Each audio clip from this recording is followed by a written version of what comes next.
আসসালামু আলাইকুম everyone, welcome back to my channel. আশা করি সকলে ভালো আছেন। আলু দিয়ে গরুর মাংসের অথেন্টিক রেসিপি তৈরি করেছি আজকে আমি। এই রেসিপিটি বাঙালি মুসলিমদের জন্য খুবই জনপ্রিয় একটি রেসিপি, খুবই মজার। কি করে অল্প সময়ে আলু দিয়ে গরুর মাংসের এই রেসিপি তৈরি করবেন সেটি জানতে হলে পুরো ভিডিওটি না টেনে দেখতে হবে। তো একটি লাইক দিয়ে ভিডিওটি শুরু করা যাক। আমি এখানে 1 কেজি পরিমাণ গরুর মাংস নিয়েছি। এখানে হাড় এবং চর্বিও আছে। এরকম মাঝারি সাইজের টুকরো করে কেটে ভালো করে ধুয়ে নিয়েছি।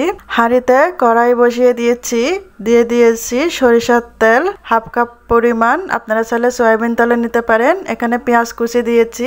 পেঁয়াজ কুচিটাকে হালকা করে ভেজে নেব। পেঁয়াজ, রসুন, আদা বাটা একসাথে আমি মিক্সার ব্লেন্ডারে ব্লেন্ড করে নিয়েছিলাম। দিয়ে দিয়েছি আমি। এর মধ্যে দিয়ে দিয়েছি গরম মশলার গুঁড়ো 1 থেকে 1.5 টেবিল চামচ, হলুদের গুঁড়ো দিয়েছি 1/2 টেবিল চামচ এবং লাল মরিচের গুঁড়ো দিয়েছি 1 টেবিল চামচ, লবণ দিয়েছি 1/2 টেবিল চামচ। মশলাটাকে সামান্য 1/2 কাপ পরিমাণ পানি দিয়ে কষিয়ে নেব। 4-5 মিনিট মশলাটাকে কষানোর পর গরুর মাংসের কাটা টুকরোগুলো মশলার মধ্যে দিয়ে ভালো করে নেড়েচেড়ে মিক্স করে নেব। 10 মিনিটের জন্য ছোটো আঁচে রেখে দিয়েছি। 10 মিনিট পর নেড়েচেড়ে আবার ঢেকে দিয়ে রেখে দেব আরও 10 মিনিট। আরও 10 মিনিট পর এখানে আমি কেটে রাখা এবং ধুয়ে রাখা আলুর টুকরোগুলো দিয়ে দেব। আলুর টুকরোগুলো আমি এই সাইজে কেটেছি। প্রায় 15-20 মিনিট কষানোর পর কিন্তু আলুর টুকরোগুলো আমি দিয়েছি। এখানে আমি গোটা মশলা দিয়ে দিয়েছি। এখানে এলাচি আর দারচিনি দিয়েছিলাম। এখন নেড়ে চেড়ে আরও 10 মিনিট ঢাকা দিয়ে রেখে দিয়েছি।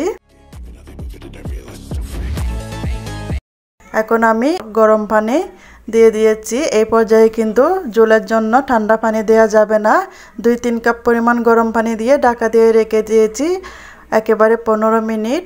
চুলা কিন্তু এখন আমি বড় করে জেলে নিয়েছি। এরপর দেখেন আলু, মাংস সবগুলো সিদ্ধ হয়েছে কিনা দেখে নিয়েছি।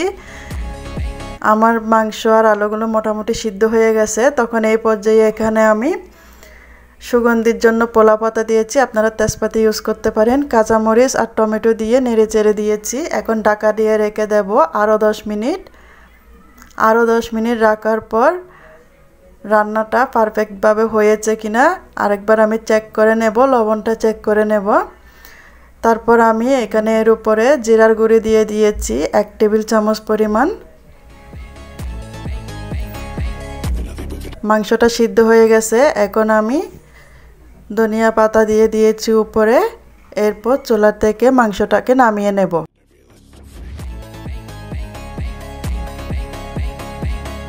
তৈরি হয়ে গেছে আলু দিয়ে গরুর মাংসের অথেন্টিক রেসিপি। তো আলু গরুর মাংসের এই রেসিপিটি যদি ভালো লেগে থাকে লাইক, কমেন্ট, শেয়ার করতে ভুলবেন না। আমার চ্যানেলটা সাবস্ক্রাইব করে আমার পাশে থাকার জন্য অনুরোধ রইল।